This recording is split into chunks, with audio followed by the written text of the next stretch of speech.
Graça e a paz de Cristo Jesus para todos. Continuamos as nossas meditações em Apocalipse. Pastor Edmar aqui mais uma vez. E agora eu estou alterando o formato dos vídeos daqui para frente, em vistas do que ocorreu nos últimos vídeos, né? Que eu pude perceber que os vídeos andam muito escuros, assim, mais escurecidos. Então, para ficar de uma maneira mais atrativa e até de uma maneira mais didática, eu vou estar agora apresentando slides, né? Então, para que essas meditações sejam bastante abençoadas e além de tocar o seu coração, venha tocar também o seu entendimento para viver uma vida cada vez mais cheia da presença de nosso Senhor Jesus Cristo. Então, vamos aqui entrar então na visão do trono dos capítulos 4 a 7 de Apocalipse. Agora estou dando uma retomada, já que eu tinha trabalhado os primeiros 5 selos da visão de João no Apocalipse. Agora eu vou dar uma repassada bem rápida, né, sobre essa segunda sessão, que é a visão do trono, que vai dos capítulos 4 a 7. Eu vou retomar rapidamente as partes que foram passadas nessas nossas meditações em Apocalipse. Vou prosseguir aqui. Primeiro, um diagrama sobre a visão que João teve. E esse diagrama, vocês vão ver aqui que ele é um círculo com 7 níveis, ou 7 degraus, como a gente pode dizer, desse diagrama. Esse diagrama que eu estou colocando para vocês é do livro Mais que Vencedores, de William Hendrickson. E aí está aqui esse diagrama. Vou ler com vocês.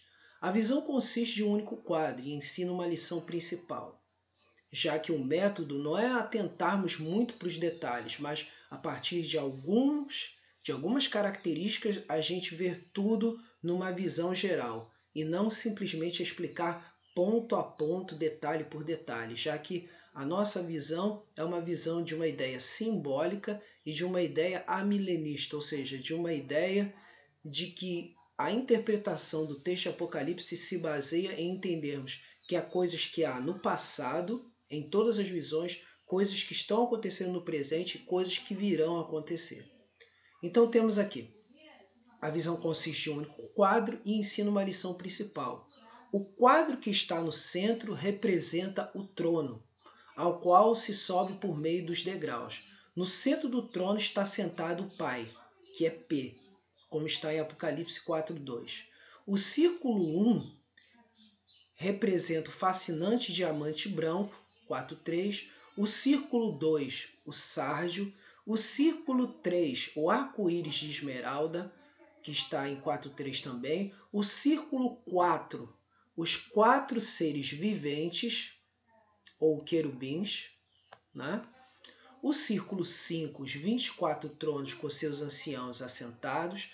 O círculo 6, os muitos anjos. E o círculo 7, todas as demais criaturas do universo inteiro. Então vemos isso aí no capítulo 5, versículo 13. Os 7 castiçais e o mar de vidro estão também diante do trono, que estão aí nas partes 4, 5 e 6. Tá? Então tá aí, ó, capítulo 4, versículos 5 e 6. O cordeiro está de pé entre o trono e os seres viventes. Você pode ver aí a letra C. O cordeiro está entre o trono e os seres viventes de um lado e os 24 anciãos do outro. Mas o cordeiro mais tarde caminha para o trono. Isso capítulo 5, versículo 7. E agora está sentado nele com o Pai. 22:1. Você vai ver em Apocalipse 22:1. O trono governa sobre tudo. Então essa é a lição principal. O trono de Deus governa sobre tudo. Então agora, nesse momento, Cristo está assentado à destra de Deus Pai. Mas lembrando que essa visão de um trono é a seguinte, é uma visão espiritual. Não há literalmente um trono, mesmo porque a palavra de Deus ela fala em João 4, que vai dizer assim, Deus é espírito e importa que os seus adoradores o adorem em espírito e em verdade. Então logo toda a visão é espiritual, você não pode materializar as coisas, você pode sim pela fé, tentar entender as verdades espirituais pela fé. Vamos para o próximo quadro. Os 7 selos. Já estamos repassando aqui como eram os livros e os selos dessa época, né? Você vai perceber aí, ó, que era um rolo, e você tem os 7 selos aí. Quer dizer, as cartas antigas, quando eram de grande importância, elas eram seladas dessa forma, com esses tipos de selos que depois eram quebrados. Tamanha a importância da ideia. E a gente pode ver isso, a gente viu no livro de Apocalipse, que estava escrito por dentro e por fora. E o que isso representa? Todo o plano de Deus na vida da humanidade, mas mais principalmente, o plano que está relacionado ao que? A primeira vinda do Senhor até a sua segunda vinda. Está aí os 7 selos representados aqui. Próximo, significado dos selos. O primeiro selo, quando ele é aberto pelo Cordeiro, e já foi aberto, significa Cristo é o cavaleiro do cavalo branco, a expansão do Evangelho. O segundo selo, o cavaleiro do cavalo vermelho, representa a perseguição à igreja e à guerra. O terceiro selo que Cristo abriu, o cavaleiro do cavalo vermelho, representa a opressão econômica, principalmente à igreja. Isso durante séculos, durante todo esse período em que a igreja, ao mesmo tempo que ela avança, ao mesmo tempo também, em certos lugares, ela é perseguida, também pela opressão econômica. O que isso significa? Se a pessoa se apresenta cristã em alguns lugares, ela acaba ficando desempregada e passando miséria. Quarto selo. O cavaleiro do cavalo amarelo representa as guerras, a fome, as pestes e as bestas feras como juízo de Deus para que a humanidade ainda tenha tempo de se arrepender antes do juízo final. Então, o que estamos vivendo hoje? Já estamos caminhando para o quarto selo. Já estamos vivenciando já o quarto selo. Hoje, né? Já estamos vivenciando o quarto selo.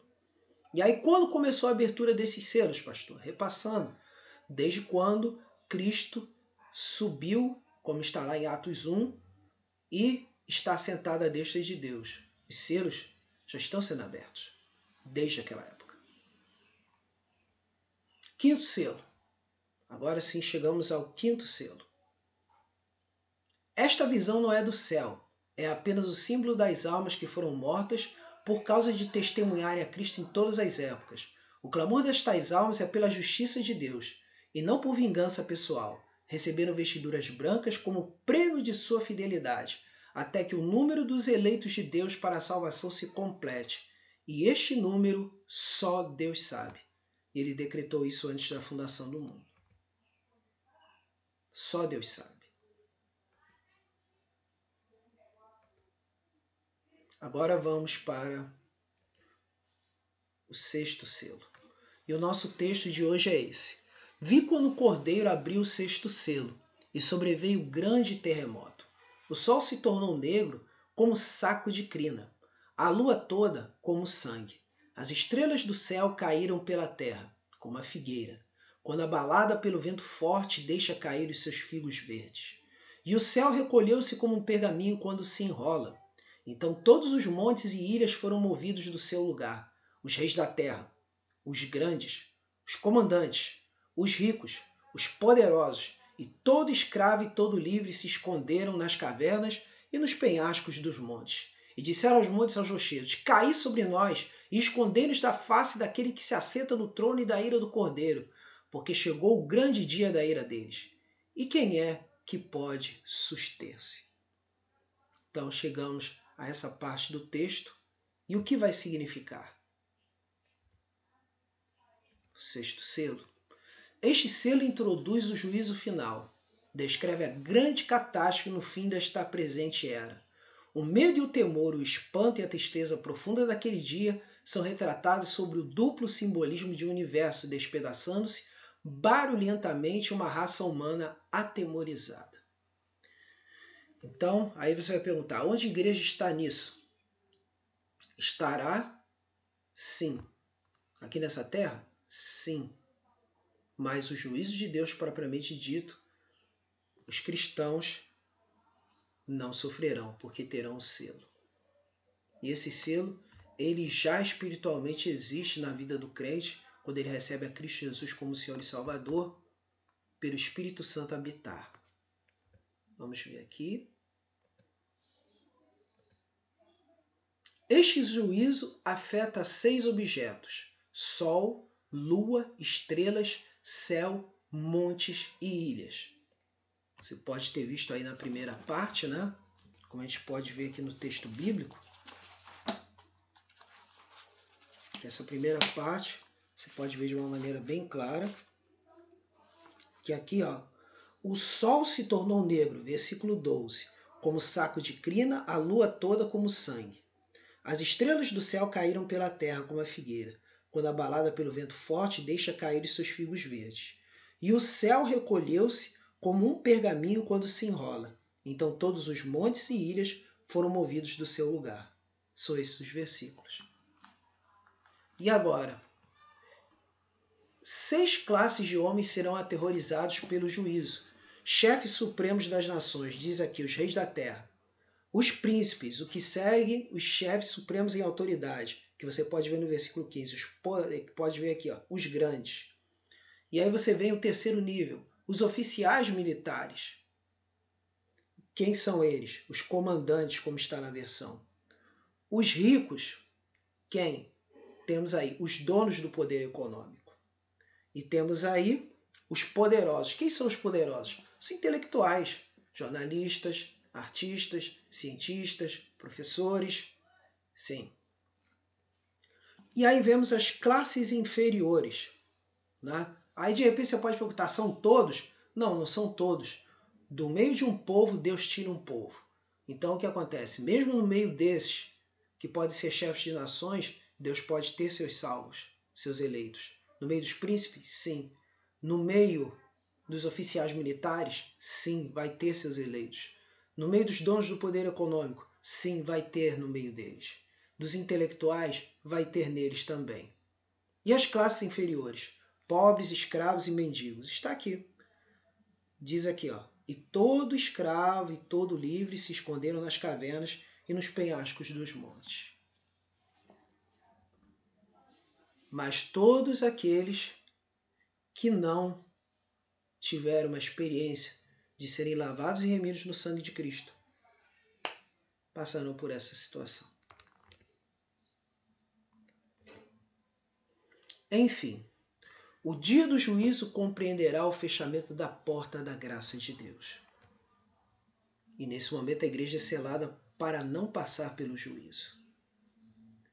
E isso nós vamos ver nas próximas meditações. Então quer dizer, na próxima meditação vamos continuar a falar sobre esse sexto selo, mas vamos falar sobre o mistério dos 144 mil selados. Tá bom? Vamos orar nesse momento? Nosso Deus e nosso amado Pai, muito obrigado, Senhor, por mais um dia na Tua presença.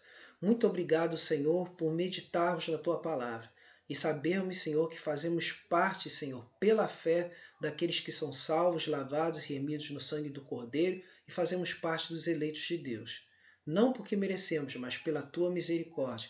E sabemos que o Teu Espírito Santo nos guardará, nos livrará de todo mal e que o nosso amor que temos por Ti, Senhor, é a resposta que temos por esse lavar do sangue de Jesus e também por essa nova vida que nos deste. Só nos resta é perseverarmos, avançarmos, orarmos, nunca negligenciarmos a Tua presença, evitarmos de todo jeito pecado, não vivemos do pecado, porque essas são as marcas daquele que é nascido de novo. Aquele que é nascido de novo odeia o pecado. Aquele que é nascido de novo se entristece. Aquele que é nascido de novo busca todos os meios e todas as formas de alegrar o teu coração, ó Deus. Por isso, ó Deus, não vivemos de qualquer maneira, mas vivemos como filhos, não como bastardos. Te agradecemos por tudo, Senhor, porque sabemos que a nossa tarefa aqui é adorar, é servir, é evangelizar. Em nome de Cristo Jesus te agradecemos. Amém. Curta, compartilhe, né? Inscreva-se no canal Pregador Fiel de Cristo, né? Pregador Fiel de Cristo, divulgue, tá bom?